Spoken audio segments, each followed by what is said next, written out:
이시안의 읽은 척 책방. 안녕하세요. 성신여대 겸임 교수이자 비즈니스, 테크, 인문 쪽으로 글을 쓰고 있는 작가 이시안입니다. 얼마 전 방송을 하는데요. 2013년 베스트셀러를 소개할 일이 있었습니다. 좀 오래되긴 했죠. 2013년 한 해를 통틀어서 베스트셀러 2위를 차지한 책이요. 바로 오늘 소개해드리는 책이더라고요.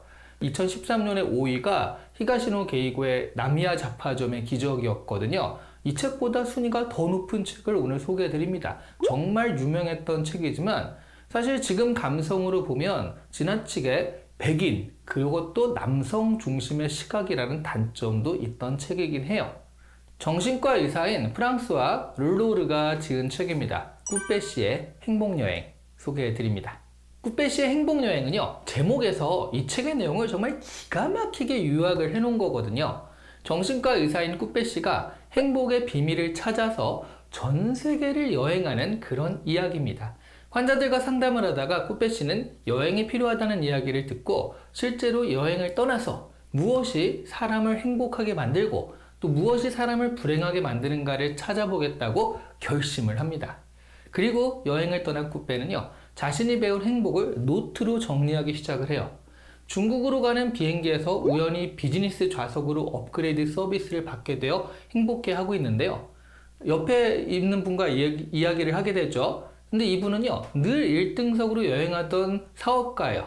그래서 비즈니스 좌석을 굉장히 불편해하는 겁니다.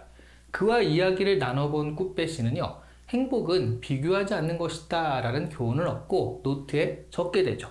이런 식으로 여행 이야기와 교훈이 매칭되어 계속 이어집니다. 이 책은 동화처럼 전개되지만 마냥 동화 같지는 않은 것이요, 현실적인 스토리화에서 이야기가 이루어지기 때문에, 그러니까 동화 같은 문체, 순수한 생각, 그리고 현실적인 사건들이 뒤섞여서 기묘하게 위화감을 일으키는 책이긴 합니다. 꾸빼시는 여행을 하기로 결심하고 먼저 중국으로 가는데요. 거기서 M&A 전문가로 활동하는 친구 뱅쌍을 만납니다.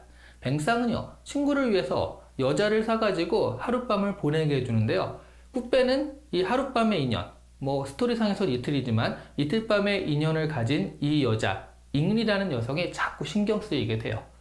그리고 우연히 찾은 절에서 노승을 만난 꾸빼는요, 노승에게 행복에 대한 가르침을 청했는데 노승은 나중에 행복에 대한 정리가 다 되면 자신을 다시 만나러 오라고 하죠. 꾸빼는 아프리카로 가서 친구인 장 미셸을 만나는데요. 그는 의사로 그곳에서 일하고 있었습니다. 그런데 꾸빼는 아프리카에서 강도들에게 납치되어서 죽을 위기에 처하게 되는데요. 그가 백인이고 또 유력자를 알았기 때문에 결국 풀려나게 돼요. 백인을 건드리면 좋을 게 없다는 우두머리의 판단 때문이었는데 이런 부분은 좀 씁쓸하긴 합니다. 정황상 보자면 유색인종이었다면 이미 목숨은 한 5번쯤은 잃었을 그런 상황이었거든요. 그리고 미국으로 가는 비행기에서 의사로서 응급환자를 돕게 되고 미국에 와서는 행복에 관한 연구하는 저명한 학자를 만나 이야기를 나누면서 행복에 대해 보다 자세하게 생각하게 됩니다. 이런 행복여행의 마지막은 다시 중국입니다. 노승에게로 가서 자신이 배운 행복에 대한 배움 23가지를 보여주는데요. 노승은 완벽하게 정리했다면서 칭찬을 하죠. 그야말로 이제 더 이상 가르칠 게 없으니까 하산하거라, 이런 분위기예요. 그런데 꾸빼가 다시 중국으로 온 이유는 노승보다는 잉리 때문이었습니다.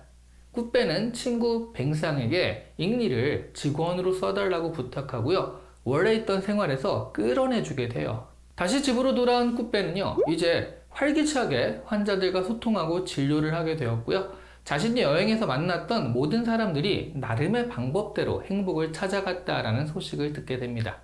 그리고 위기에 빠질 뻔했던 여자친구와의 관계도 잘 풀릴 조짐이 보이고요, 모든 것이 행복하게 흘러갔죠.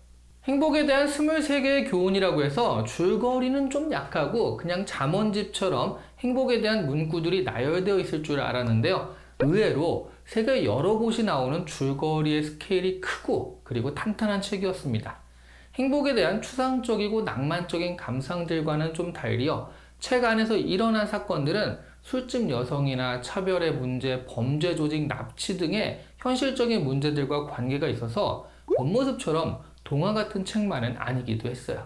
이 책의 감상 포인트는요, 행복에 대해 말하는 23개의 사항에 대해서 동의하거나 깨달음을 얻거나 하는 것이라고 할 수 있겠습니다. 저는 개인적으로 배움 세 번째, 많은 사람들은 자신의 행복이 오직 미래에만 있다고 생각한다. 이것과 배움 여섯 번째, 행복을 목표로 여기는 것은 잘못된 생각이다. 같은 조항에 공감이 가더라고요.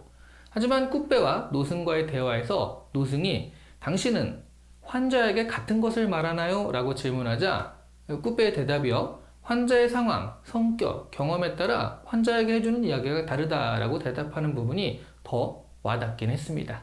행복을 느끼는 포인트는 개인마다 다 다르기 때문이거든요. 그래서 보편적 행복을 찾으려고 하다 보니 오히려 불행하게 됩니다. 어떤 사람은 2천만 달러를 벌어야 행복하지만 어떤 사람은요, 친구들과 돗자리에 앉아서 주말을 같이 보내는 것만으로도 행복해 할 수 있거든요. 어떤 것이 옳은 것이고 잘못된 것이다 같이 판단할 수도 없고 그럴 필요도 없습니다. 다만 그렇다면 행복은 먼 미래의 목표가 아니라 지금 현재의 선택이다 라는 것을 기억하시면 좋겠습니다. 지금 행복하고자 선택한다면 얼마든지 우리는 행복할 수 있거든요. 이것을 요즘 언어로 번역해서 말하면 행복이란 자신의 기준을 맞추는 것인데 열심히 해서 그 기준을 넘을 수도 있지만 기준 자체를 낮춰서 보다 더 행복에 쉽게 도달할 수도 있다는 것이죠. 친구와 즐기는 맥주 한 잔의 즐거움에서 행복을 찾을 수 있다라고 한다면 복권에 당첨돼야 행복하다고 느끼는 것보다 달성할 가능성이 훨씬 높잖아요. 그리고 빈도도 훨씬 자주 할 수 있고요. 마음 맞는 친구가 있으면 매일이라도 이런 행복을 누릴 수 있겠습니다. 그래서 행복은 선택입니다. 전 세계를 여행한 꾸빼 씨가 다다른 행복의 비밀이 바로 이 깨달음이에요. 오늘 이 시간에 읽은 척 책방은 꾸빼 씨의 행복 여행이었습니다. 피곤하게 전 세계를 돌아다니지 않아도요, 이렇게 방이나 카페에 앉아서도 행복의 비밀을 알게 되니까 시안책방 구독자분들은 정말 행복하신 겁니다. 그렇게 하기로 선택하자고요. 감사합니다.